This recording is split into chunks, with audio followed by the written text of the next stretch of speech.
بسم اللہ الرحمن الرحیم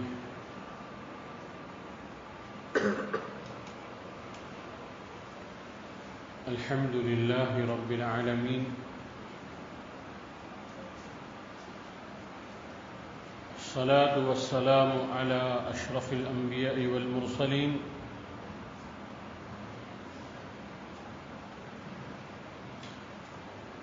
وعلى كل من دعا بدعوته وسن بسنته واهتدى بهديه إلى يوم الدين.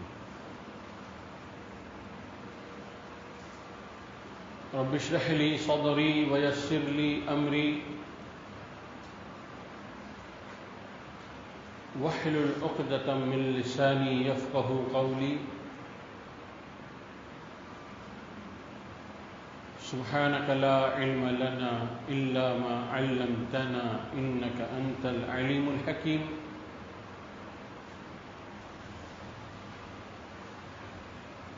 اللهم لا فهم لنا إلا ما فهمتنا إنك أنت الجواد الكريم.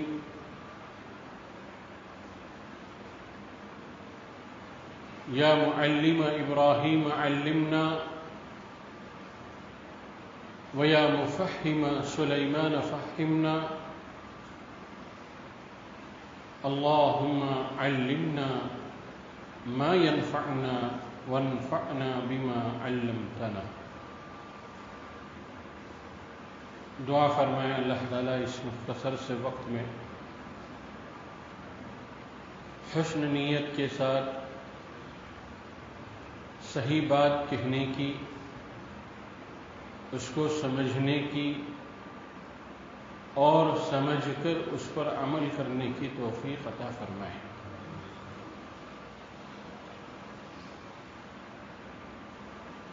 میرے بھائیوں، دوستوں، عزیزوں اور بزرگوں،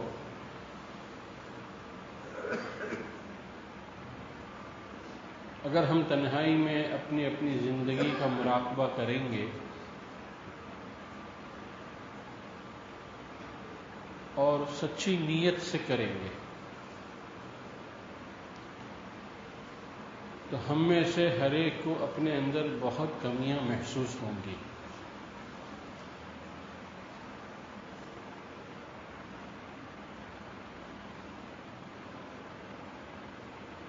اللہ مجھے اور آپ کو معاف فرمائے کہ آج دوسروں کے عیب اور دوسروں کی کمیوں کو دیکھنے کا شوق ہے ہمیں.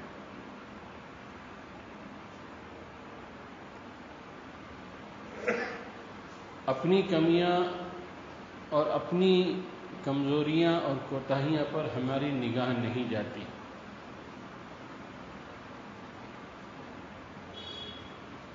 یہ تو اللہ تعالیٰ کی ستاری ہی ہے جس نے ہم سب کے اوپر اپنی ستاری کی چادر تان رکھی ہے کہ آپ میرے عیب اور میری کمیوں سے واقف نہیں ہیں اور میں آپ کی عیب اور آپ کی کمیوں سے واقف نہیں ہوں.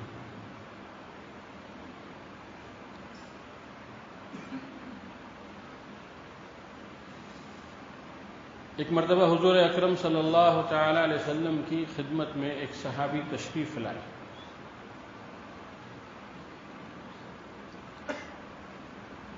انہوں نے اپنے کسی ساتھی کے بارے میں کچھ اللہ کے رسول سے کانافسی کی.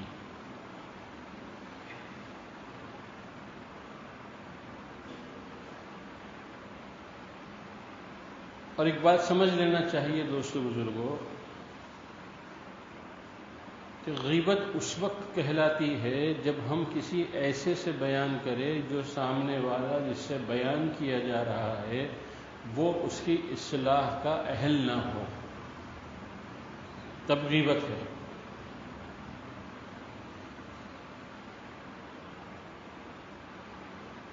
اللہ کے رسول صلی اللہ تعالی علیہ وسلم جو ہے سارے امت کے طبیب و سارے امت کے حکیم تھے. آپ سے اگر کوئی بات بیان کی جاتی آپ کے ساتھیوں میں سے کسی کی تو وہ ہرگز غیبت نہیں تھی.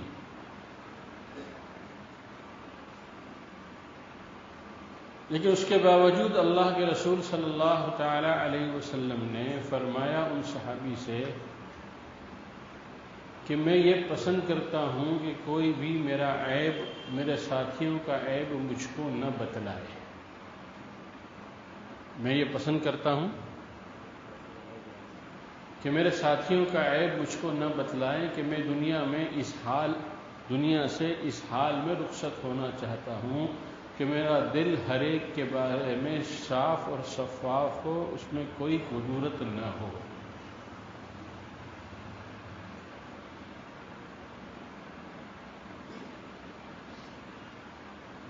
تو میرے دوست بزرگوں،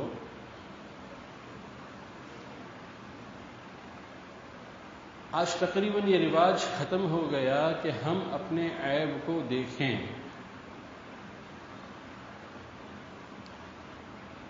بلکہ شیطان ہماری نگاہ دوسروں کے عیوب پر ڈالتا ہے. فلاں ایسے ہیں، فلاں ایسے ہیں، فلاں کا حال یہ ہے، فلاں کی زندگی ایسی ہے.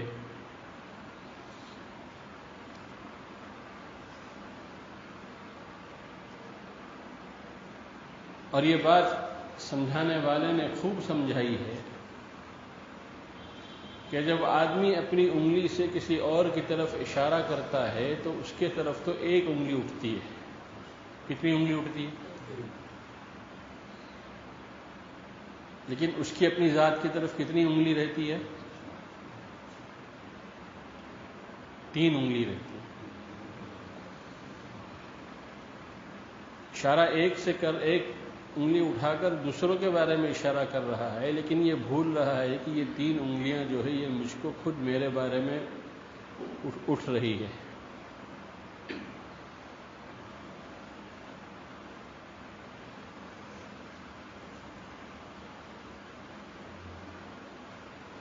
اس لیے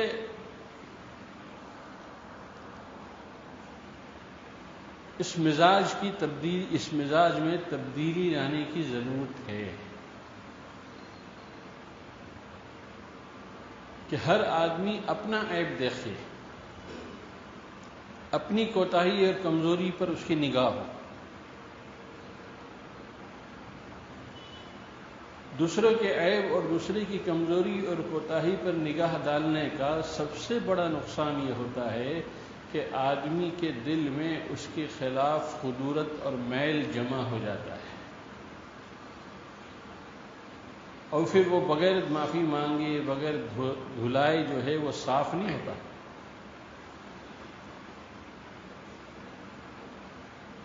اس لیے فرمایا یا ایھا الذین آمنوا اجتنبوا کثیرا من الظن ان بعض الظن اثم ولا تجسسوا ولا یغتب بعضکم بعضا.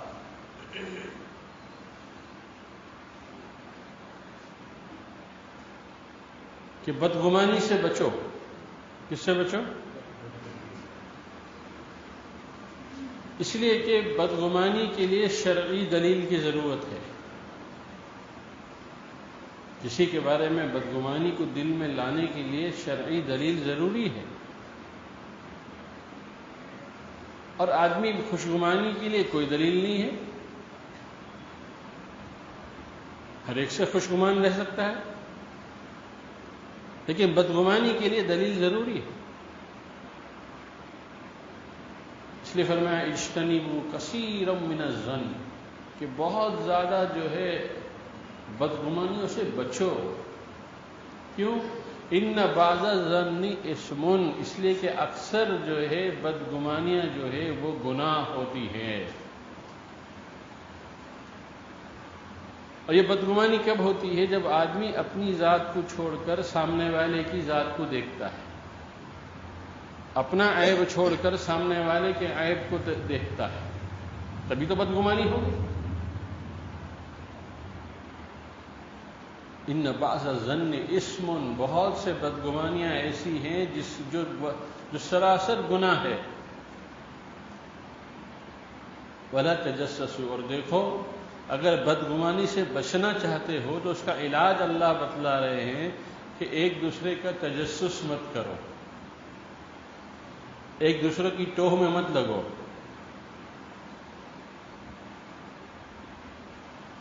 اور دوسرا علاج کیا فرمایا؟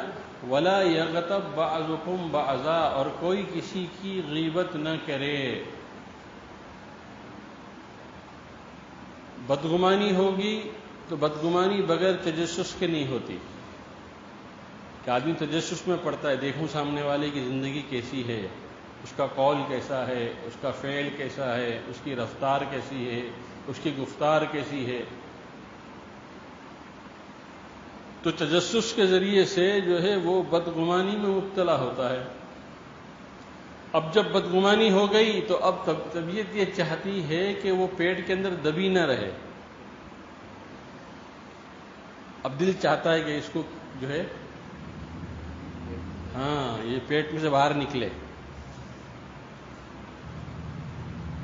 جیسے عورتوں کے پیٹ میں کچھ ٹکتا ہے کیا؟ اگر سب عورتوں کے پیٹ میں سب کچھ ٹکتا ہوتا تو ہم اور آپ بھی یہاں نہیں ہوتے۔ تو پیٹ اب تجسس کے نتیجے میں بدگمانی پیدا ہو گئی، اب دل یہ چاہتا ہے کہ اس کو بیان کریں،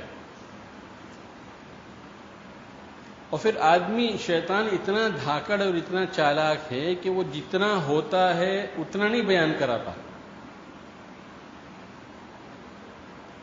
بلکہ کیا کرتا ہے،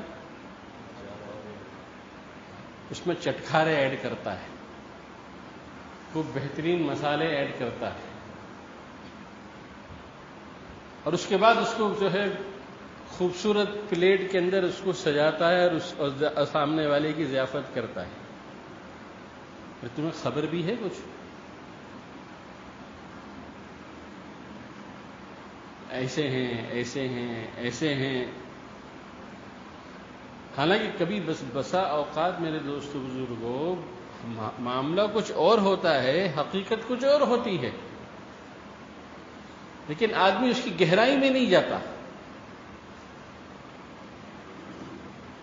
اب اس کو جو ہے ایک موضوع مل گیا، اس لیے اب جو وہ جو ہے اس سے ایک سے دوسرے کو، اور جب بھی کہتا ہے تو کیا کہتا ہے، کیا کہتا ہے؟ ارے بولو نا، ہم لوگ سب تو اسی کے عادی ہیں نا، دیکھو میں تم کو بتا رہا ہوں، کسی کو مت بتانا، کہ بھئی یہ کہتا ہے نہیں کہتا، کیوں بھائی صاحب؟ میں تم کو بتا رہا ہوں، کسی اور کو نہیں بتانا۔ تو دوسرا کیا کرتا ہے، وہ تیسرے کو بتاتا ہے، اب اس میں تھوڑا اور روغن ملا دیتا ہے، اس لیے کہ ماشاءاللہ بغیر روغن کے، بغیر، ہمارا تو منہ کا ذائقہ اتنا خراب ہے کہ بغیر روغن کے تو کوئی چیز حلق سے نیچے اترتی نہیں، پیٹ میں جاتی نہیں، اب وہ اس میں اپنی طرف سے اور روغن ملاتا ہے۔ اب پھر وہ تیسرا والا جو ہے چوتھے کو بولتا ہے، دیکھو میں تم کو بول رہا ہوں، کسی اور کو بولنا نہیں، یہ تمہاری میری بات ہے، کہ یہ ہو رہا ہے کہ نہیں ہو رہا ہے۔ تو میرے دوستوں بزرگوں،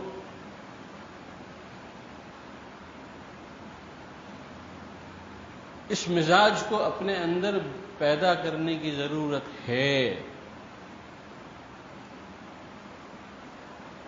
کہ ہم دوسرے کا عیب دیکھنا چھوڑ دیں، اپنے عیب کو دیکھیں، اپنی کمی اور کوتاہی پر غور کریں، اس لیے کہ سامنے والے کے نہ آپ مسلح ہیں، سامنے والے کے نہ آپ جو ہے کوئی رشتہ دار ہیں، اس کا معاملہ اس کے اللہ کے ساتھ ہے، اور ہمارا معاملہ ہمارے اللہ کے ساتھ ہے۔ اس نے کیا کیا ہم سے نہیں پوچھا جائے گا، لیکن ہم نے کیا کیا یہ ہم سے ضرور پوچھا جائے گا، یہ ہم سے ضرور پوچھا جائے گا۔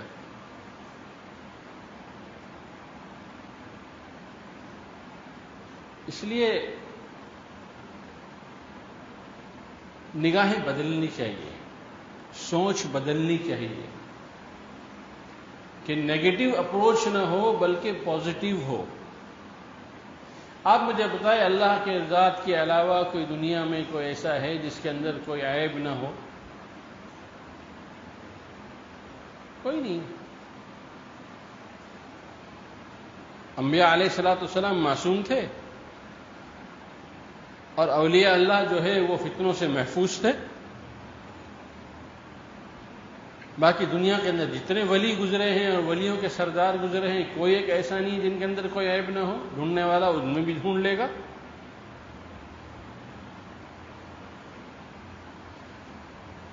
تو بے عیب تو صرف اللہ کی ذات ہے.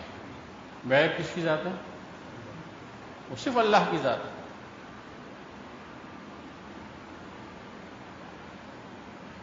جب آدمی کسی کے ساتھ بدگمانی کے ساتھ ملتا ہے تو اس کے ملنے کا، اس کے دل کا اثر جو ہے سامنے والے کے دل پر منتقل ہوتا ہے. سامنے والے کو محسوس ہوتا ہے کہ یہ جو مجھ سے مل رہا ہے یہ کس نگاہ سے مل رہا ہے. اگر آدمی جو ہے بدگمانی کو چھوڑ کر خوشگمانی کے ساتھ ملتا ہے تو اس کا اثر بھی سامنے والے کے دل پر پڑتا ہے. پڑتا ہے دل پر. اس لیے کہ دل تو صاف شفاف آئینہ ہے کی طرح ہے. اس آئینے کے سامنے اگر عیب دار کوئی چیز آئے گی تو وہ آئینہ جو ہے عیب بتلا کر رہے گا. بتلائے گا نہیں بتلائے گا. اور اگر اس آئینے کے سامنے کوئی ایسی چیز آئے گی جو خوشگوار ہو، جو پر رونق ہو، تو وہ بھی بتلا دے گا.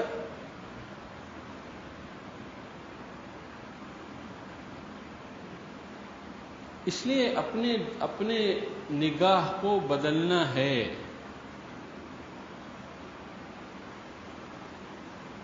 سامنے والا کیسا ہے اس کی ذمہ داری ہماری نہیں ہے. میں کیسا ہوں میری یہ ذمہ داری میری ہے. کل قیامت کے دن مجھ سے اس کے بارے میں نہیں پوچھا جائے گا، لیکن قیامت میں مجھ سے میرے بارے میں ضرور پوچھا جائے گا.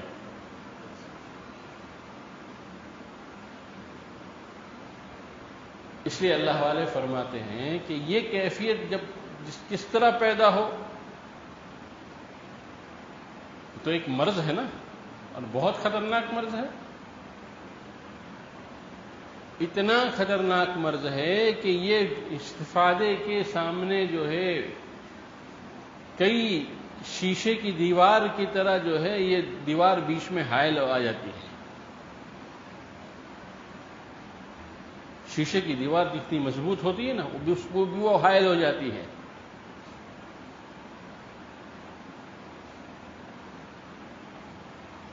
اور سامنے والے کو جو ہے دیوار کے اس پار نظر نہیں آتا.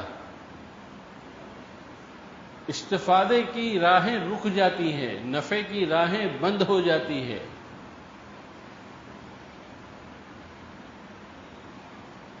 اسی لیے اللہ کے رسول صلی اللہ تعالی علیہ وسلم کی خدمت میں صحابہ کرام رضوان اللہ تعالی علیہم اجمعین کو اللہ نے حکم دیا تھا کہ جب بھی میرے نبی کی خدمت میں حاضر ہوا کرو تو دو کام کر لیا کرو. ایک کام تو یہ ہے کہ کثرت سے استغفار کر کے جایا کرو. کیا کرو؟ کسی اللہ والے کے پاس جانا ہے یا کسی مومن صالح بندے کی خدمت میں جانا ہے تو سب سے پہلا کام یہ کرنا چاہیے کہ آدمی استغفار کی کثرت کرے. یہ پہلا کام ہے. اور دوسرا کام یہ ہے کہ کچھ نہ کچھ جو ہے اپنی حیثیت کے مطابق جو ہے وہ صدقہ کر کے جائے. کیا کر کے جائے؟ صدقہ کر کے جائے، تاکہ جو ہے استفادے کی راہ میں اور نفع اٹھانے کے راستے میں جو چیز حائل ہوتی ہے وہ اس استغفار کی برکت سے اور صدقے کی برکت سے بیچ میں سے وہ پردہ جو ہے چاک ہو جاتا ہے. آپ سوچئے کہ صحابہ کرام کے دل و دماغ میں کبھی بھی اس کا امکان تھا کہ آپ صحابہ کو حضور اکرم صلی اللہ علیہ وسلم کے سلسلے میں ادنا بھر کی کوئی بدگمانی ہو سکتی تھی؟ ہرگز نہیں، ہرگز نہیں ہو سکتی تھی. اور آپ صلی اللہ تعالی علیہ وسلم نے اپنے صحابہ کے ایمان کی، اپنے صحابہ کے عقیدے کی، اپنے صحابہ کے روحانی سفر کی اتنی اتنا خیال فرمایا اور اتنا رعایت کی کہ ایک مرتبہ واقعہ ملتا ہے کہ آج حضرت صفیہ رضی اللہ تعالی عنہا کے ساتھ آپ مدینے کی گلی میں ٹہل رہے تھے. ایک صحابی سامنے سے آ رہے تھے، اچانک ان کی نگاہ حضور اکرم صلی اللہ علیہ وسلم پر پڑ گئی. انہوں نے اپنا راستہ بدل دیا اور آپ صلی اللہ تعالی علیہ وسلم نے محسوس فرما لیا. تو آپ نے ان صحابی کو نام دے کر ان کو فرمایا کہ یہاں آؤ، اور یوں فرمایا کہ یہ جو برقع پوش خاتون تم میرے ساتھ دیکھ رہے ہو، یہ کوئی اور نہیں ہے، یہ میری بیوی محترمہ زوجہ محترمہ صفیہ ہے. اس لیے اپنے دل میں کوئی بدگمانی مت لانا. بس وہی سننا تھا کہ وہ صحابی تھر تھر کانپنے لگے، اور بقول ہمارے اپنی اردو کے محاورے میں جو ہے وہ گل کر پانی ہو گئے اور چیخ پڑے، ہاشا و کلا، اے اللہ کے رسول، یہ کیسے ممکن ہے کہ ہم آپ کے بارے میں جو ہے بدگمانی میں مبتلا کریں. فرمایا نہیں، ان الشیطان یجری بالدم، کہ شیطان جو ہے ہر انسان کے نفس کے اندر جو ہے خون کی طرح پیوست ہے، خون کی راہوں میں چل رہا ہے. ہاں، اللہ نے میرے شیطان کو میرے تابع بنا دیا ہے، لیکن تمہارا شیطان تمہارے تابع نہیں ہے. اگر وہ تمہارے دل میں میرے بارے میں ادنا ذرے کے برابر بھی اگر اس نے جو ہے بدگمانی ڈال دی تو تم اپنا ایمان کھو بیٹھو گے، اپنا ایمان کھو بیٹھو گے.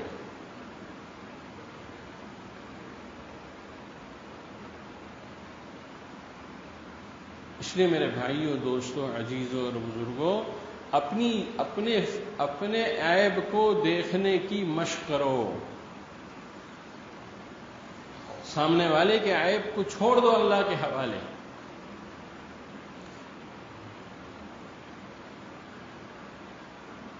اور یہ اس وقت ممکن ہوگا جب فرمایا کہ ہم جو ہے ذکر کا اہتمام کریں گے. کس کا اہتمام کریں گے؟ ذکر کا. اس لیے کہ ذکر کی 3 حیثیت ہے. کتنی حیثیت ہے؟ ذکر جو ہے غذا ہے، ذکر دوا ہے، اور ذکر پرہیز ہے. ہم غذا کھاتے ہیں نا، اچھی میں اچھی غذا کھاتے ہیں. کبھی طبیعت اچاٹ ہو جاتی ہے، کھانے کو جی نہیں کرتا ہے، تب بھی جو ہے اگر ماں ہے یا شوہر بیوی ہے یا مشفق بھائی ہے، کیا کہتے ہیں، بیٹا اگر تم سے کھانا نہیں کھایا جا رہا ہے تو مت کھاؤ، لیکن تھوڑا بہت تو کچھ لے لو، کچھ جوس لے لو، کچھ سوپ لے لو. تو پیٹ بھر کر کھانا یہ جو ہے غذا ہے. اور اگر غذا نہیں چل رہی ہے تو فرمایا کہ اس غذا کو اس کو جو ہے کھانے کی طرح مت کھاؤ، بلکہ اس کو جو ہے دوا سمجھ کر استعمال کرو، کہ تھوڑا بہت کھا لو تاکہ تندرستی توانائی اپنی جگہ پر باقی رہے. نہیں کھاؤ گے تو اور کمزور ہو جاؤ گے. اور پھر فرمایا ذکر جو ہے وہ پرہیز بھی ہے. کیوں؟ اس لیے کہ جب پرہیز آدمی کرتا ہے، غذا میں جب پرہیز کرتا ہے تو اس پرہیز کے ذریعے سے اس کو جو ہے دوا اثر کرتی ہے. دوا ہم ذکر کریں، چاہے غذا سمجھ کر کریں، چاہے دوا سمجھ کر کریں، لیکن ذکر کی وجہ سے جو پرہیز ہم پر لازمی ہے، اگر ہم وہ نہ کریں تو پھر یہ ذکر جو ہے نہ وہ ذکر ہمارے لیے غذا بنے گا اور نہ وہ ذکر ہمارے لیے دوا بنے گا.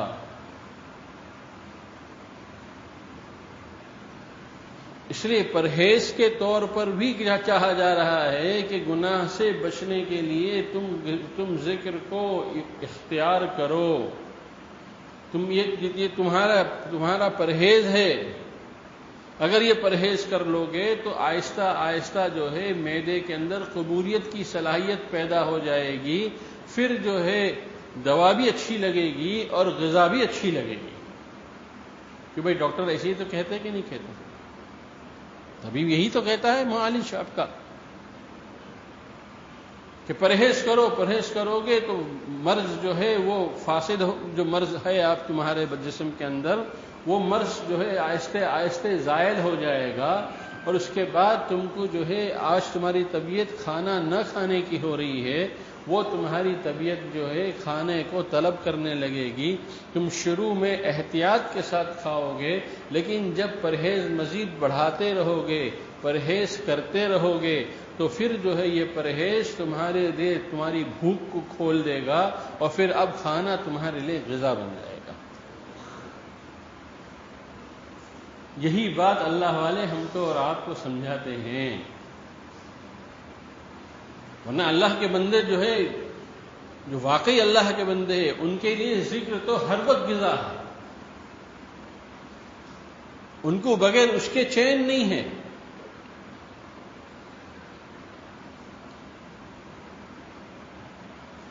وہ کچھ بھی ہو جائے، وہ جو ہے اپنے معمولات کو ترک نہیں کرتے، اس لیے کہ یہی ذکر جو ہے ان کے لیے غذا ہے. وہ ترک نہیں کرتے. تو ہم اور آپ میرے دوست بزرگوں، اگر ہم ذکر پرہیز کے لیے کرنا شروع کریں گے کہ بھئی یہ میرا پرہیز ہے، اس سے میں جو اس پرہیز کے طور پر جب کروں گا تو گناہوں سے حفاظت ہوگی، نگاہوں کی حفاظت ہوگی، زبان کے غلط استعمال سے حفاظت ہوگی، اور اس کے نتیجے میں پھر جو ہے یہ ذکر جو ہے یہ میرے لیے جو ہے دوا کے مانند بنے گا. اور پھر میں پرہیز اور کرتا رہوں گا تو پھر جو ہے یہ ذکر میری غذا بن جائے گی. اور جب غذا بن جاتی ہے تو آدمی کو بغیر غذا کے چین نہیں آتا. بغیر غذا کے چین نہیں آتا اس کو. میں نے بارہا یہ واقعہ سنایا ہے کہ ایک مرتبہ حضرت مولانا عبد الحلیم صاحب رحمۃ اللہ علیہ بہت مشقت بھرے سفر سے لوٹ کر جب مدرسے پہنچے ہیں تو سارے ساتھیوں نے حضرت کو مشورہ دیا کہ حضرت بہت تھک چکے ہیں، کئی جگہ بیانات ہوئے ہیں، اور آپ تھوڑی دیر آپ جتنی جلدی ہو سکے اتنی جلدی آپ آرام کر لیجئے. فرمایا بہت اچھا. سارے ساتھی مسجد کے حصے میں لیٹ گئے. حضرت کا ایک کمرہ تھا، اس میں حضرت جو ہے شروع میں لائٹ بند تھی، لیکن ایک صاحب بیان کرتے ہیں کہ تھوڑی دیر کے بعد میں نے دیکھا کہ لائٹ کھل رہی ہے تو میں گھبرا گیا کہ ایسا تو نہیں کہ حضرت کی کچھ طبیعت خراب ہو گئی ہے. تو بولے میں بھاگتا ہوا گیا اور میں نے جو ہے دروازہ کھولا تو دیکھا کہ حضرت جو ہے مناجات مقبول کی منزل جو پڑھتے ہیں وہ پڑھ رہے ہیں. میں نے کہا حضرت آپ تو آرام کرنے لیٹ گئے تھے، پھر اس وقت آپ یہ مناجات پڑھ رہے ہیں. فرمایا کیا کروں بھائی، آج دن بھر میں مناجات نہیں پڑھی تھی اس لیے نیند نہیں آ رہی تھی. اب مناجات پڑھ لیا ہوں، اب امید ہے نیند آ جائے گی. تو یہ غذا ہوئی کہ نہیں ہوئی؟ کہ ان کو بغیر اس کے چین نہیں تھا. جس طرح اللہ مجھے اور آپ کو معاف فرمائے، آج بغیر گناہ کے ہمیں چین نہیں ہے. بغیر گناہ کے ہمیں چین نہیں ہے.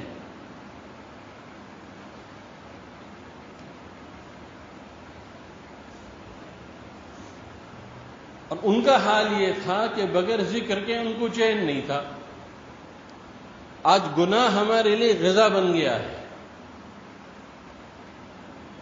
اس لیے آدمی جو ہے اپنی 24 گھنٹے کی زندگی میں محاسبہ کر لے کہ کتنے گھنٹے ہیں، ان جن گھنٹوں میں جو ہے وہ اپنی زندگی کو غلط استعمال کر رہا ہے. کتنے گھنٹے؟ اگر وہ محاسبہ کرنے بیٹھے گا تو یقیناً اس نتیجے پر پہنچے گا کہ میری پوری 24 گھنٹے کی زندگی جو ہے وہ غلط گزر رہی ہے، وہ غلط گزر رہی ہے۔ میرا وقت کہاں کہاں لگ رہا ہے، کن کاموں میں استعمال ہو رہا ہے، کیا وہ کام وہ ہے جس کام کو کر کے میری روحانیت کو تسکین ملے گی، یا میری روحانیت اور جو ہے داغدار ہوگی۔ جب آدمی کو جو ہے کھجلی کا مرض ہوتا ہے، اللہ ہم سب کی حفاظت فرمائے، تو اس مرض کی خاصیت یہ ہوتی ہے کہ مرض جب تک اس کو کھجائے نہیں، جب تک جو ہے چین نہیں پڑتا، آدمی پرواہ نہیں کرتا کہ کہاں بیٹھا ہے، کہاں ہے، کس کے سامنے ہے، کس کے آگے ہے۔ جب اس کو جس مرض جو ہے کھجلاہٹ جب شروع ہوتی ہے تو وہ جو ہے اس کو کھجانا اس کے لیے لازمی ہو جاتا ہے، اور وہ کھجا کر ہی اپنے اندر تسکین پاتا ہے۔ کیونکہ ایسا ہوتا ہے نہیں ہوتا؟ کیوں؟ اس لیے کہ یہ کھجلی کا مرض ایسا مرض ہے کہ اس کو جتنا کھجاؤ گے تسکین وقتی طور پر ملے گی، لیکن مرض زائل نہیں ہوگا، مرض اور بڑھ جائے گا۔ کھجانے سے مرض چلا جاتا ہے؟ نہیں آتا۔ ہاں، وقتی طور پر تسکین مل جاتی ہے، سکون مل جاتا ہے، لیکن اس کی وجہ سے، کھجلاہٹ کی وجہ سے مرض میں اور اضافہ ہو جاتا ہے۔ آج قسم کھا کر یہ بات ہم کہہ سکتے ہیں کہ بہت سے ہمارے نوجوان بچے اور بچیاں جو معاشرے کے اندر زندگیاں گزار رہی ہیں، وہ سب بچے اور بچیوں کا حال یہ ہے کہ وہ گناہ اس لیے کر رہے ہیں کہ وہ وقتی طور پہ ان کو اس سے تسکین ملتی ہے، حالانکہ اللہ ہم کو اور آپ کو اور ان سب کو سمجھا دیں کہ یہ اس طرح تسکین پا لینے سے مرض گناہ نہیں چھوٹیں گے، وہ تو ہمارے گناہ میں اور اضافہ ہو جائے گا، اور اضافہ ہو جائے گا۔ اس لیے ذکر کا اہتمام ہمارے یہاں تصوف میں سب سے زیادہ بنیادی اہمیت رکھتا ہے، کہ جو جتنا اپنے آپ کو تسبیحات کا پابند بنائے گا، تلاوت کا پابند بنائے گا، ذکر اذکار کا پابند بنائے گا، مسنون دعاؤں کا پابند بنائے گا، اتنا ہی وہ جو ہے اللہ کی حفاظت میں جو ہے اللہ اس کو اپنی حفاظت میں لیتے چلے جائیں گے۔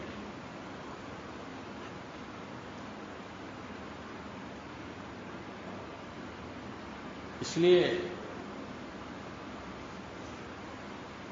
ورنہ ہمارے جو چاروں سلسلے ہیں، ان چاروں سلسلوں میں اللہ نے سب سے آسان رکھا ہے سلسلے چشتیہ کو، سب سے آسان۔ ورنہ آپ اور سلسلوں کو دیکھ لیجئے کہ آدمی کو ایک ایک دن میں 12 ہزار مرتبہ اللہ کا نام لینا پڑتا تھا روزانہ۔ کسی کے لیے یہ حکم ہوتا تھا کہ 15,000 مرتبہ قل هو اللہ شریف دن بھر میں پڑھنا ہے۔ کرنے والے کرتے تھے، کرنے والے کرتے تھے۔ ہم سے تو صرف صبح اور شام جو ہے تسبیحات بتلائی جا رہی ہے، اور اگر ہم کسی سلسلے سے وابستہ ہے تو ہمیں، اور اگر علماء ہے تو 12 تسبیح بتلائی جاتی ہے، ورنہ کم از کم 300 مرتبہ لا الہ الا اللہ کی ضرب بتلائی جاتی ہے۔ اس سے زیادہ ہمارے اوپر کسی چیز کا تکلف نہیں ڈالا جاتا۔ قرآن کی تلاوت کا، مسنون دعاؤں کا، یہی وہ ہلکے پھلکے اذکار ہے جو سلسلے چشتیہ میں دیے جاتے ہیں، اور بندہ اسی کو پابندی سے کرتے کرتے جو ہے اپنی منزل اور مقام تک پہنچتا ہے۔ اور ابراہیم بن ادہم رحمۃ اللہ علیہ کو ایک مرتبہ ان کے ساتھیوں میں سے کسی نے دیکھا کہ آپ جو ہے تسبیح پڑھ رہے ہیں. حالانکہ حضرت ابراہیم بن ادہم رحمۃ اللہ علیہ کو اللہ نے وہ مقام عطا فرمایا تھا کہ جتنی بڑی قربانی ہوتی ہے اتنا بڑا مقام ملتا ہے اللہ کی طرف سے. انہوں نے سب کچھ اللہ کے لیے چھوڑ دیا تھا، سارا تخت چھوڑ دیا، ساری بادشاہت چھوڑ دی، سارا ملک چھوڑ دیا، دو جو ہے لباس کے اندر جو ہے اپنے آپ کو ڈھانپ لیا اور اللہ کے ذکر میں لگ گئے. تو کسی نے ان کو جو ہے تسبیح پڑھتے ہوئے دیکھا تو پوچھا انہوں نے کہ حضرت آپ تسبیح پڑھ رہے ہیں؟ اللہ نے تو آپ کے ذریعے سے کتنوں کو نفع پہنچایا ہے، اللہ نے آپ کے ذریعے سے کہاں کہاں دین کی فضاؤں کو عام کیا ہے، آپ تسبیح کیوں پڑھ رہے ہیں؟ فرمایا میں نے شروعات انہی تسبیح سے کی ہے، میں ان تسبیح کو کیسے چھوڑ سکتا ہوں؟ کیوں ابتدا کہاں سے کی تھی؟ ہاں کہ تسبیح سے ابتدا کی تھی، میں اس تسبیح کو کیسے چھوڑ سکتا ہوں؟ تو ہم بھی ابتدا اگر کریں گے التسبیح سے، اللہ کے ذکر سے، تو اور لگاتار کرتے رہیں گے، پابندی سے کرتے رہیں گے، تو اللہ کی ذات سے امید ہے کہ یہی وہ راہ ہے جس راہ پہ چلتے چلتے ہم جو ہے واصل الی اللہ ہو جائیں گے، فنا فی اللہ ہو جائیں گے، اور اللہ ہمارا اجتباء فرما لے گا. اللہ ہمارا انتخاب فرما لے گا کہ جا میں نے تمہارا انتخاب کر لیا. اس لیے میرے بھائیوں، دوستوں، عزیزوں اور بزرگوں، اگر اب تک ہم نے تسبیحات کی طرف توجہ نہیں دی ہے تو ہم کو اپنی ذات کے اعتبار سے تسبیحات کا اہتمام کرنا پڑے گا، اور ضروری ہے. اس کے بغیر اس راہ کی خاک چھاننا جو ہے وہ فعل عبث ہے.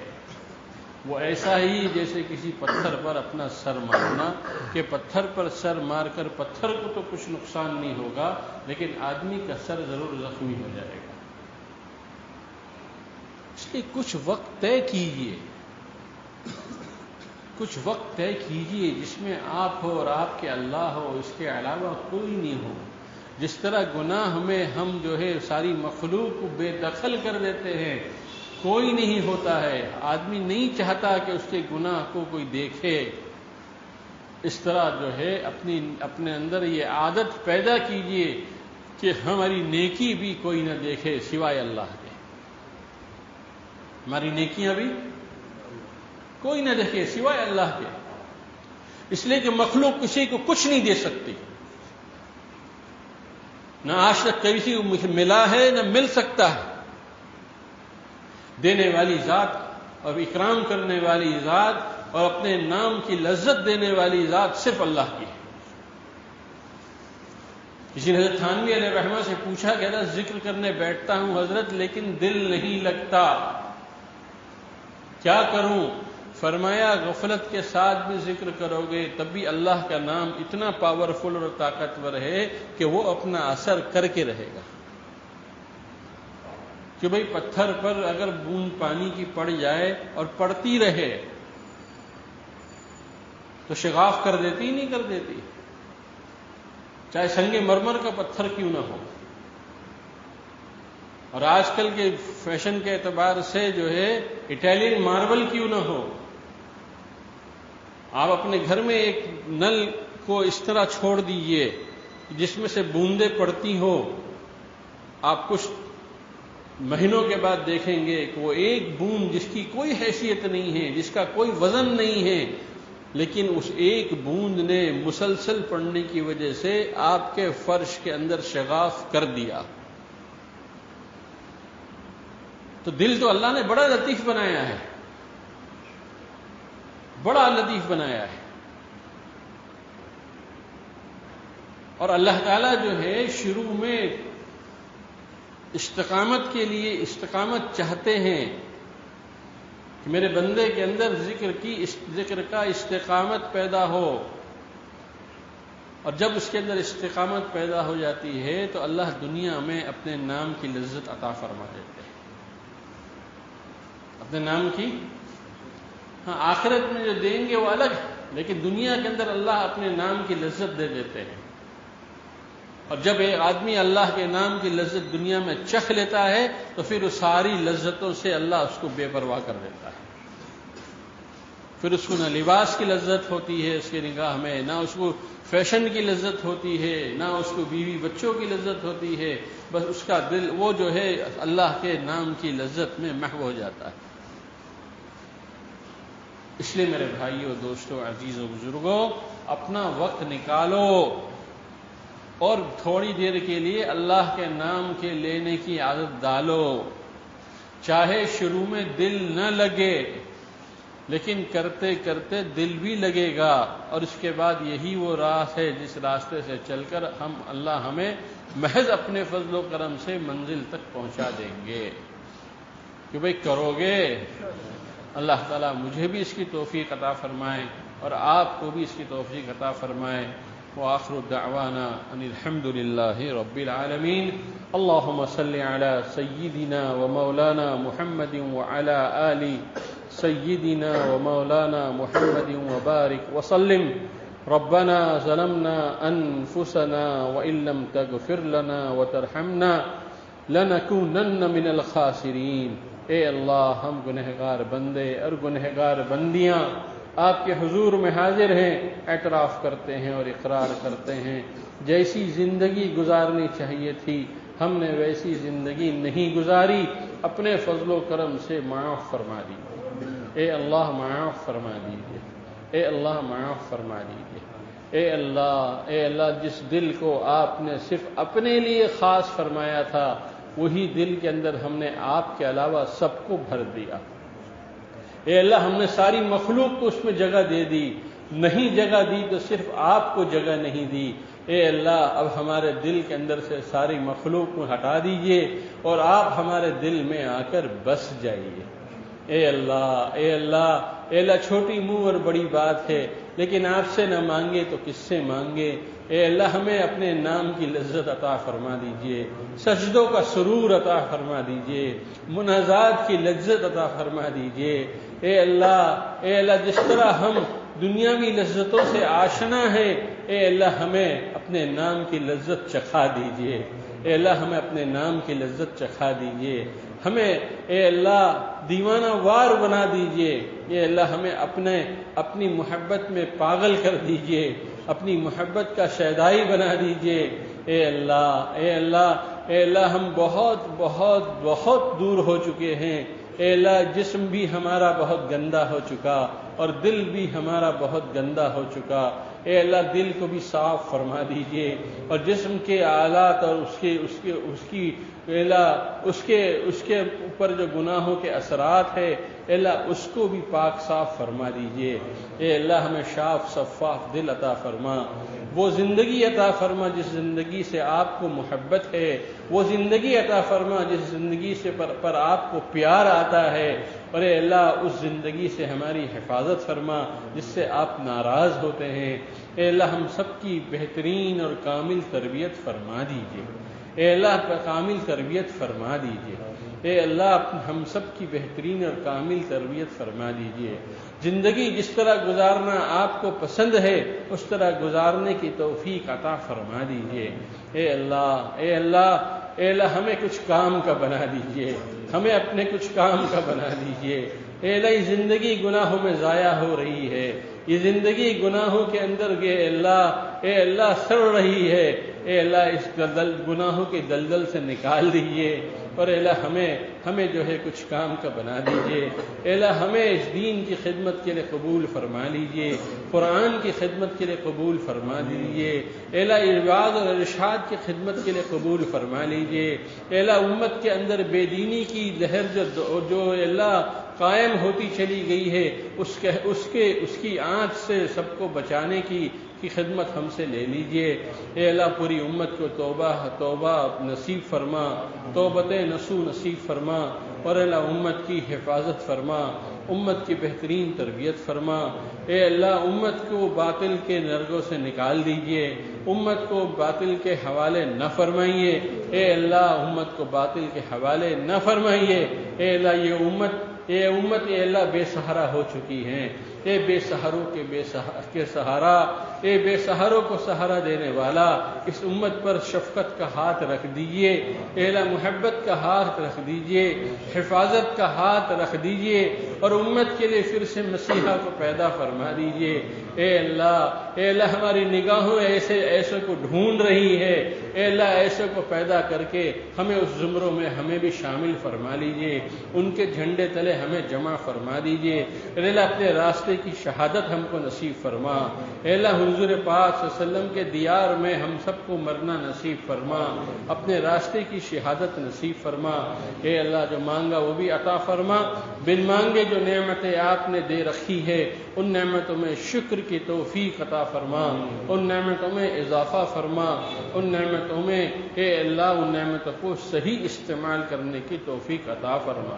اے اللہ حضور اکرم صلی اللہ تعالی علیہ وسلم نے اے اللہ جن جن شرور سے پناہ چاہی ہے ان سب سے ہماری اور پوری امت کی حفاظت فرما، اور آپ صلی اللہ تعالی علیہ وسلم نے جن شرور سے جن خیر کا مطالبہ کیا ہے ان تمام خیر کو ہمیں بھی نصیب فرما اور پوری امت کو اس میں شامل فرما۔